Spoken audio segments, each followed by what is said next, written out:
बिस्मिल्लाहिर्रहमानिर्रहीम। अस्सलाम वालेकुम। Welcome to Anaviya's kitchen and routine. Skin care, hair care and health care cooking recipes के साथ बहुत ही ज़बरदस्त चैनल आपके सामने हाज़िर हूँ लेके एक बहुत ज़बरदस्त सी रेसिपी जो है भरे हुए करेले। बहुत ही ज़बरदस्त रेसिपी है, बहुत मज़ेदार सी। आज इंतहाई आसानी से बताऊँगी आपको, बनाने में बहुत ही मज़ा आएगा। तो व्यूअर्स, गर्मियों की ये बहुत पसंदीदा रेसिपी है जो कि हर कोई शौक़ से खाता है। तो यहाँ पे मैंने करेलों के छिलके उतार के अच्छे से साफ़ करके रखा हुआ है। तो ये इसके ऊपर मैंने हल्के से करेले ये काट के भी रखे हुए थे जो मैं मसाले के अंदर डाल लूँगी। थोड़े टूटे हुए थे अंदर से, तो मैंने कहा चले इन्हें ग्रेवी के अंदर अच्छी से फ्राई करके डालूँगी। ये छिलके भी मैं इसके बिल्कुल वेस्ट नहीं करूँगी। और टमाटर की पेस्ट है, ये मैंने बना के रखी हुई जो इसके अंदर ऐड करनी है। तो यहाँ पे इसको बहुत अच्छे से चॉप कर लिया है। ये बहुत ज़बरदस्त मेरा चॉपर है जिसमें बहुत ही अच्छे से इसकी पेस्ट तैयार कर ली है मैंने।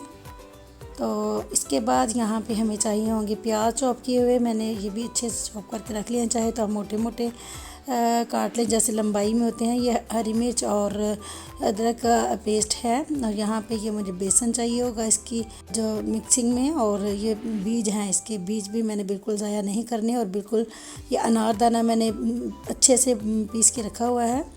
इसका बहुत ज़बरदस्त फ्लेवर आता है इसके अंदर। और स्पाइसेस के अंदर यहाँ पे मैं आपको बताती चलूँ कि नमक डलेगा, और ये है ज़ीरा, सूखा धनिया, हल्दी और लाल मिर्च पाउडर है।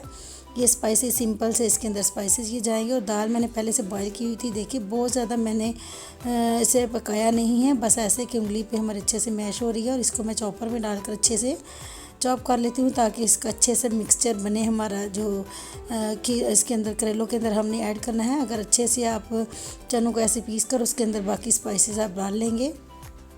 ये जो मैंने बीज इसके लिए थे, इसको बिल्कुल आपने अंडे की तरह बहुत जल्द फ्राई कर लेना है। बहुत जल्द ही ये ब्राउन हो जाते हैं और ध्यान रहे कि जले ना। इसको आपने ऐसे हिलाते हुए फ्राई कर लेना है। दूसरी तरफ मैंने जो करेले छिलका उतार के रखे हुए थे उनको मैं हल्का सा फ्राई करूँगी। और फ्राई करने के बाद आपको बताती हूँ क्या करना है। और बीज मैंने अच्छे से फ्राई करके निकाल लिए हैं। बीज बहुत जल्द फ्राई हो जाते हैं, इनको ज़्यादा टाइम नहीं लगता है, ठीक है। ये ना हो कि आप जला लें, बहुत जल्दी अंडे की तरह फ्राई हो जाते हैं। यहाँ पर करेले मैं अच्छे से फ्राई कर रही हूँ। आपने इसमें जो है हाफ़ डन कर लेने हैं और हाफ़ डन से थोड़ा कम ही आप इनको फ्राई करेंगे। और दूसरा स्टेप मेरा यहाँ पे छिलके हैं जो मैंने बिल्कुल भी ज़ाया नहीं किए हैं, ये इसके अंदर जाएंगे। बिल्कुल सारी चीज़ें हम करेलों की इसके अंदर ऐड करेंगे। बिल्कुल भी परेशान नहीं होना कि आज करेले बहुत कड़वे हैं। करेले ज़रा बराबर भी कड़वे नहीं होंगे, आपको खाकर बहुत अच्छा टेस्ट आएगा। यहाँ पे इसके हम छिलके भी फ्राई करते हैं। और इनको बहुत ज़्यादा डार्क नहीं कर लेना कि ये बाद में ब्लैक लगें। बिल्कुल इसको अच्छे से आप इसे फ्राई करें। और लाइट जब ये ब्राउन होने लगे तो इनको आप निकाल लें। इनको बहुत ज़्यादा डार्क करने की ज़रूरत नहीं है। और यहाँ पे देखिए करेले मैंने सिर्फ इतने से ये कुक किए हैं कि ज़्यादा नहीं इनको आपने पकाना कि यहीं पे इसकी कुकिंग पूरी हो जाए। इसको आपने हाफ़ डन से थोड़ा कम ही रखना है। और फ्राई करके फिर मैं आपको दिखाती हूँ कि इसको हमने कैसे, ये देखें बिल्कुल भी मैंने इनको ब्राउन नहीं किया है। बस हाफ़ डन से थोड़ा कम रख के इसको मैंने फ्राई करके निकाल लिया। और इसका ऑयल अब इस छन्नी के अंदर ड्रेन हो जाएगा अच्छे से। बिल्कुल भी परेशान नहीं होना कि इसके अंदर बहुत ज़्यादा ऑयल रह जाएगा, बिल्कुल भी ऑयल नहीं होगा। अच्छे से हम इसे निकाल लेंगे।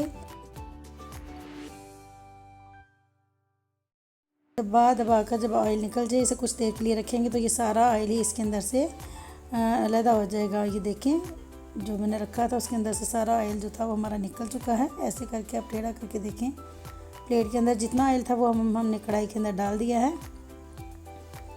तो यहाँ पे हमारे जो छिलके फ्राई हो रहे हैं, व्यूअर्स आप इनको बनाएं और जब खाएं तो आपको बहुत ही ज़बरदस्त टेस्ट आएगा। ये बाकी इंग्रेडिएंट्स जो मेरे पास पड़ी थी ये हमारी ग्रेवी के काम आएंगे। और बेसन इसके अंदर, बेसन मैंने चनों के अंदर ऐड करना है। और ये स्पाइसेस जो मसाले के लिए मैंने आपको दिखाए थे, ये बेसन हम इसके अंदर ऐड करेंगे। और प्याज हमारी ग्रेवी में जाएंगे।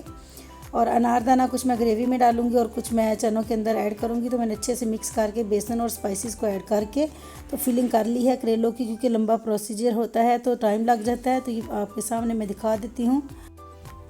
तो व्यूअर्स, ये जो बेसन और चने की हमने बाइंडिंग की थी ये बिल्कुल भी बिखरती नहीं है। बिल्कुल हल्के से ऑयल में आप इनको लाइट सा आप फ्राई करेंगे।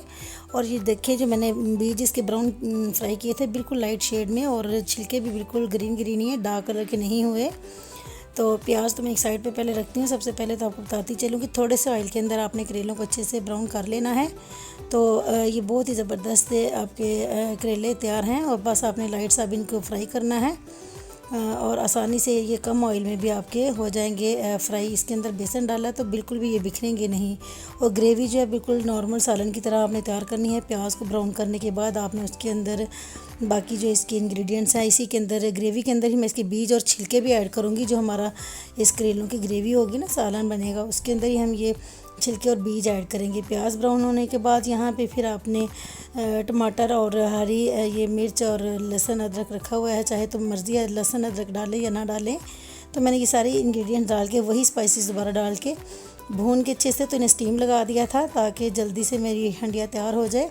थोड़ा सा मैंने स्किप कर दिया, अंदर से आपको पता चल गया होगा, लेकिन बहुत ही ज़बरदस्त ग्रेवी के बाद मैं जब करेले ऐड किए तो स्टीम लगा दिया। बहुत ही ज़बरदस्त मेरे ये करेले तैयार हैं।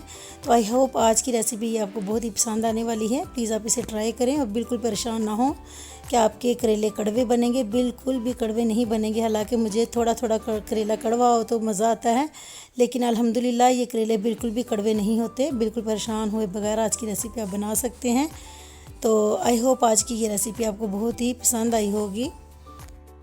जी तो व्यूवर्स, आपका बेहद शुक्रिया। आप मेरी रेसिपीज़ को और मेरी रेमेडीज़ को पसंद कर रहे हैं, लेकिन नए आने वाली फैमिली मेम्बर से रिक्वेस्ट है कि आप मेरे चैनल को सब्सक्राइब करें, बेल आइकन को ज़रूर प्रेस करें ताकि आने वाली हर रेमेडी और रेसिपीज़ की इन्फॉर्मेशन आप तक पहुंच सके। तो दुआओं में याद रखें, अपना ढेरों ख्याल करें। फ़ी अमानिल्लाह, अल्लाह हाफिज़।